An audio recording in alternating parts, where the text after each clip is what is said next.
बिस्मिल्लाहिर्रहमानिर्रहीम। अस्सलाम वालेकुम स्टूडेंट्स, कैसे हैं आप सब। उम्मीद करती हूँ आप सब बिल्कुल खैरियत से होंगे। स्टूडेंट्स, आज की वीडियो बहुत ज़्यादा इंपॉर्टेंट है क्योंकि इसमें हम डिस्कस करेंगे 9th chemistry FPASC model papers 2022। Students, जैसा कि आपको पता है कि फेडरल बोर्ड में 2022 से ऑनवर्ड्स जो है वो SLO बेस्ड एग्ज़ाम्स होंगे।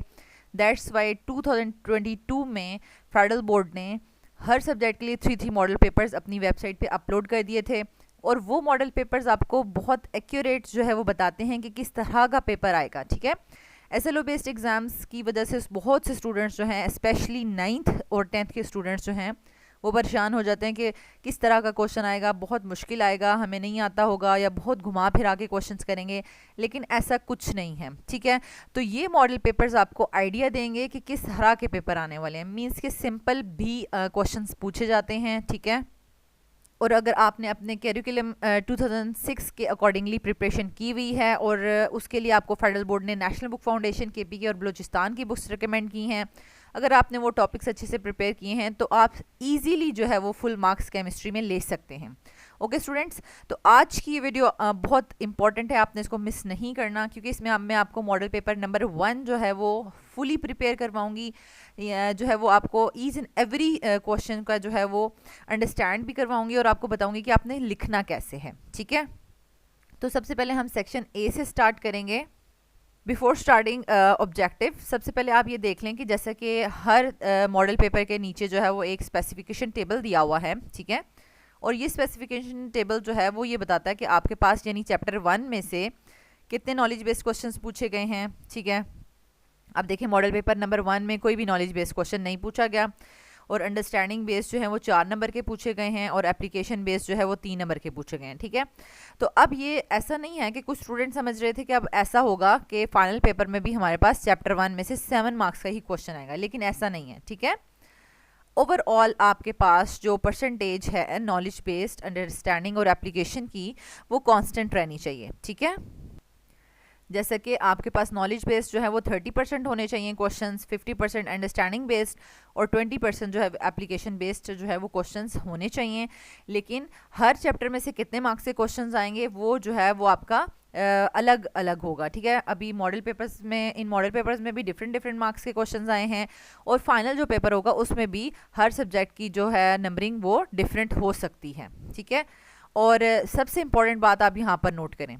ठीक है, मीन्स के 40% ईजी पेपर आएगा और 40% मॉडरेट। ठीक है, और सिर्फ 20% हो सकता है कि थोड़ा सा मतलब ऐसे क्वेश्चन थोड़ा सा डिफ़िकल्ट दे दिया जाए, लेकिन वो भी इतना डिफ़िकल्ट नहीं होता कि आपको बिल्कुल आएगा ही नहीं। ठीक है, यानी ऐसा हो सकता है कि अगर कोई न्यूमेरिकल है उसमें अगर 30 ग्राम्स लिखा है, ठीक है, उसकी जगह वो आपको यानी 50 kg कोई वैल्यू दे सकते हैं, कुछ भी मतलब ऐसे करके यूनिट चेंज कर सकते हैं, वैल्यू चेंज कर सकते हैं, बाकी कुछ भी चेंज नहीं होगा। ठीक है, ताकि आप जो है वो रेटलाइजेशन से जो है वो हट सकें और कॉन्सेप्ट बेस्ड लर्निंग की तरफ आ सकें।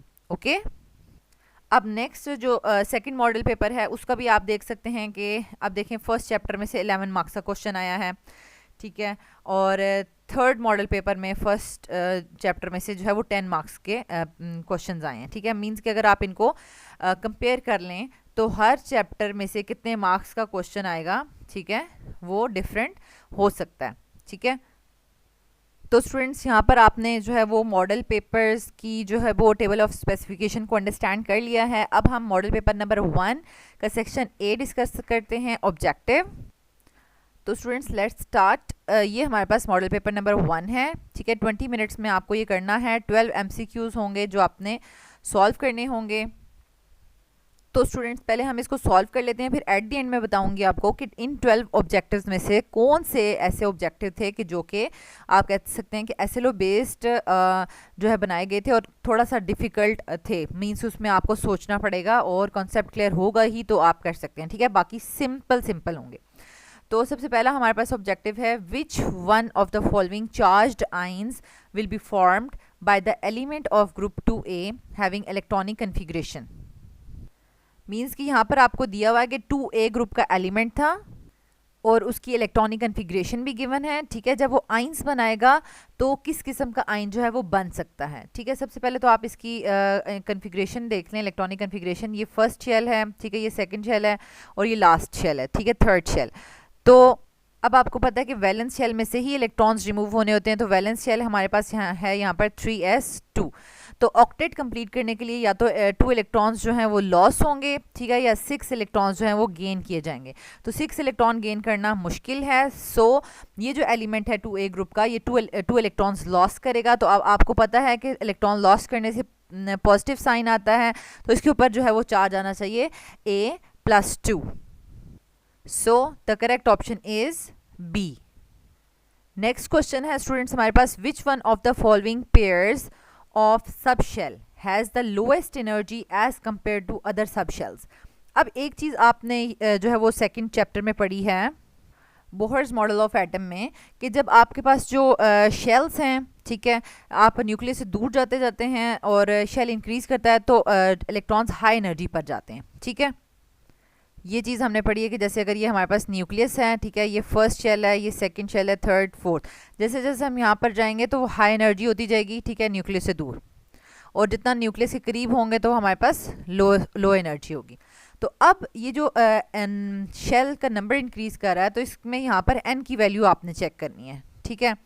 तो जितना n की वैल्यू कम होगी तो उतना जो है वो लोएस्ट एनर्जी में इलेक्ट्रॉन्स होंगे, और सब शेल्स भी लोएस्ट एनर्जी वाले ही होंगे, ठीक है। जैसे कि आप इलेक्ट्रॉनिक कन्फिग्रेशन में लिखते हैं कि 1s, फिर 2s, 2p, 3s, 3p, ठीक है, 4s, 3d, इस तरह से आप लिखते हैं। तो जितना जितना हम इस तरह आगे की तरफ मूव करते हैं तो ये हाई एनर्जी सब शेल्स बनते जाते हैं, और यहाँ पर ये लोएस्ट एनर्जी सब शेल्स होंगे, ठीक है। तो यहाँ पर अब इजीली अब आपको समझ आ गया कि आपने दोनों कोएफिशिएंट्स जो चेक करने हैं, n की वैल्यूज चेक करनी है। तो ऑप्शन ए करेक्ट है, जिसमें 1s और 2s है, ठीक है। बाकी देखें, इसमें 2 2, इसमें 3 3 और इसमें 3 और 4 है, ठीक है।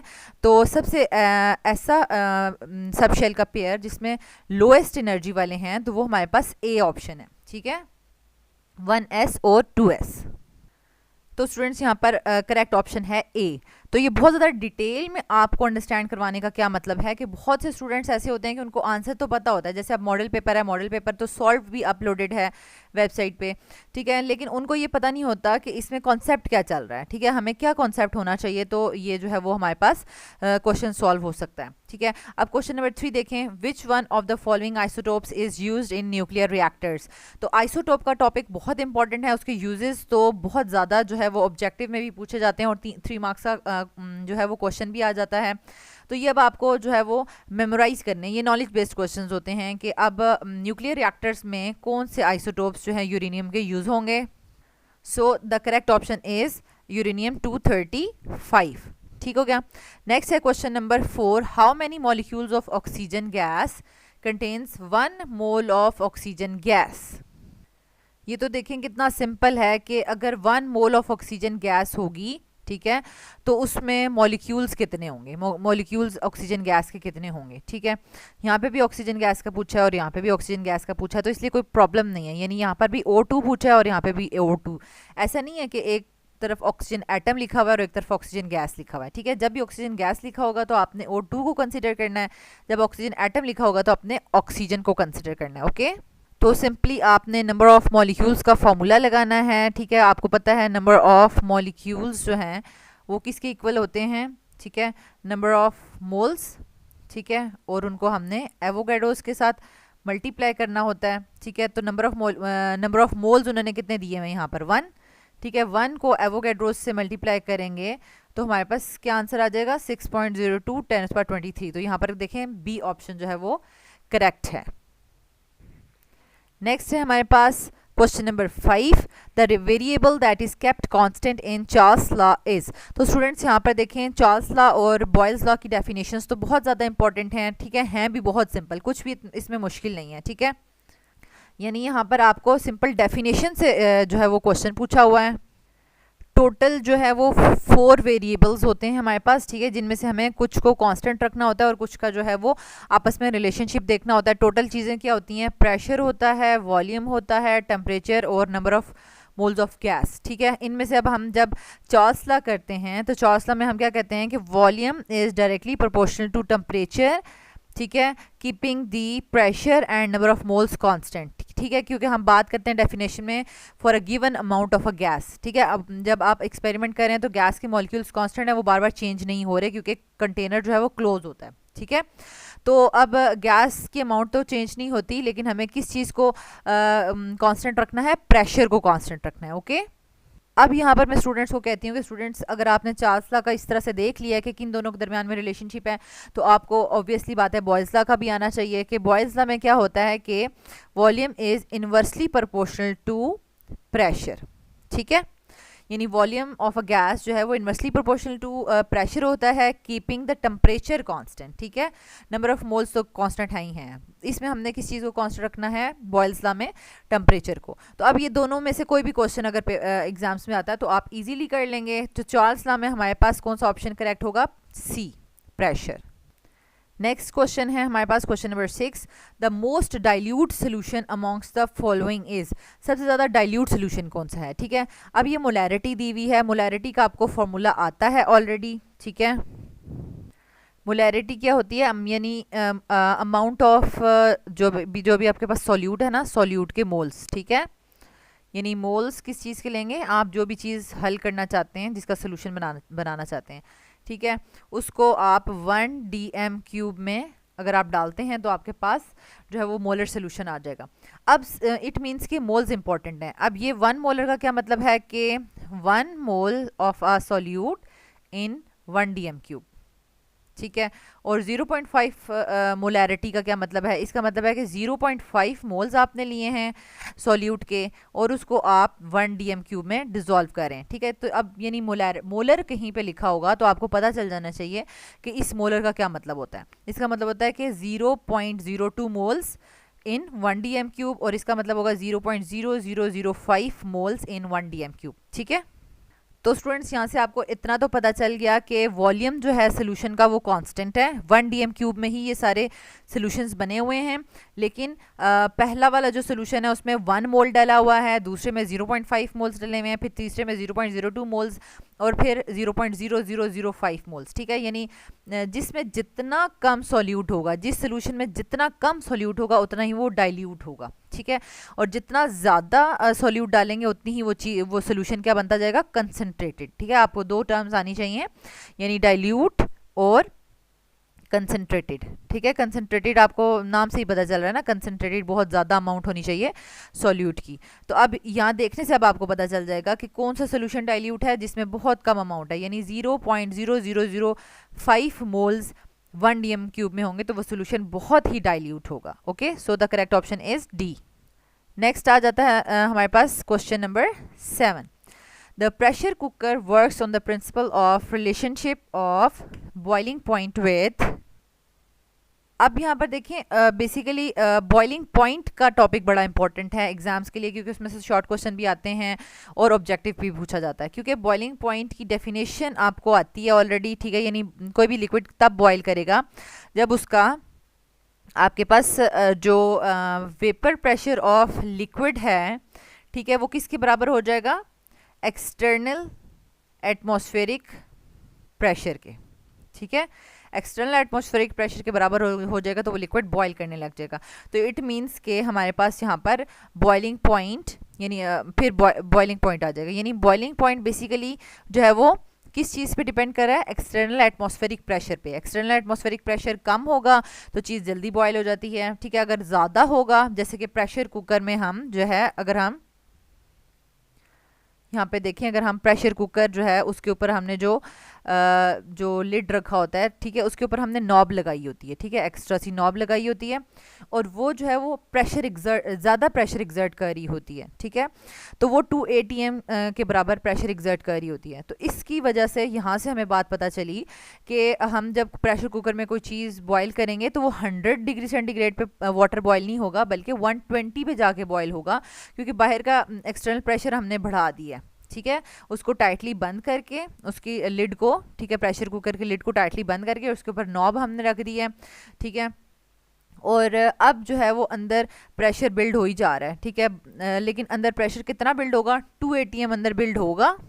ठीक है, तो वो बाहर के 2 atm के बराबर आएगा। ठीक है, और फिर जो है वो लिक्विड बॉईल करेगा। और ये कब होगा जाके, जब तक हम उसको 120 डिग्री सेंटीग्रेड तक गर्म नहीं करते। तो यहाँ पे सिंपल आप कह सकते हैं कि बॉइलिंग पॉइंट की डेफिनेशन से ये क्वेश्चन पूछा हुआ था, कुछ भी घुमा फिरा के नहीं था, क्योंकि बॉइलिंग पॉइंट का प्रिंसिपल ही यही है कि वो बेसिकली डिपेंड किस पे कर रहा होता है, एक्सटर्नल प्रेशर पे, ठीक है, एक्सटर्नल एटमॉस्फेरिक प्रेशर पे डिपेंड कर रहा होता है।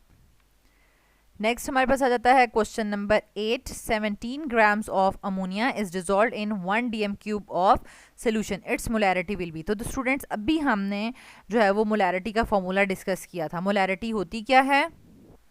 तो स्टूडेंट्स ये हमने इसका मोलैरिटी का फॉर्मूला देखा था कि moles of solute divided by volume of solution in DM cube, ठीक है। ऑलरेडी यहाँ पर जो है वॉल्यूम डीएम क्यूब में ही दिया हुआ है, तो आपको कोई इसमें प्रॉब्लम नहीं होगी, क्योंकि ऑब्जेक्टिव जो है ना उसमें इतना कोई मुश्किल कैलकुलेशंस नहीं दी जाती हैं, और 9th क्लास में तो बिल्कुल भी नहीं दी जाती।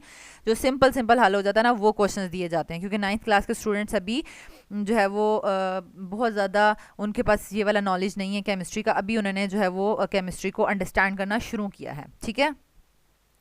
तो आपका डिफ़िकल्टी लेवल इतना ज़्यादा नहीं है। अब अगर हम मोल्स को ज़रा ओपन करके लिखें तो वो हमारे पास क्या होता है, मैस, ठीक है, mass of solute divided by molar mass, ठीक है, और साथ हम volume of solution in DM cube, ठीक है। ये मैंने ज़रा ओपन करके फॉर्मूला लिख दिया है मोलैरिटी का। अब इसमें अगर मैं वैल्यूज पुट करूँ, देखें सिंपल 17 ग्राम्स अमोनिया लिखा है, ठीक है, 17 ग्राम्स उसका मैस दिया हुआ है, और अमोनिया का जो मोलर मैस है वो भी 17 ही बनता है, क्योंकि नाइट्रोजन का जो है वो 14 होता है, ठीक है, एटॉमिक मास, और 3 हाइड्रोजन का जो है वो 3 हो जाएगा, 14 और 3 17, ठीक है, ये भी 17 हो जाएगा, इनटू वॉल्यूम डीएम क्यूब में भी 1 ही दिया हुआ है, ठीक है। तो ये सिंपल आपके पास 17 से कट ऑफ हो जाएगा, तो आपके पास 1 आंसर आ जाएगा, 1 मोलर। कैपिटल एम में आपने इसकी मोलैरिटी शो करनी है, 1 मोलर।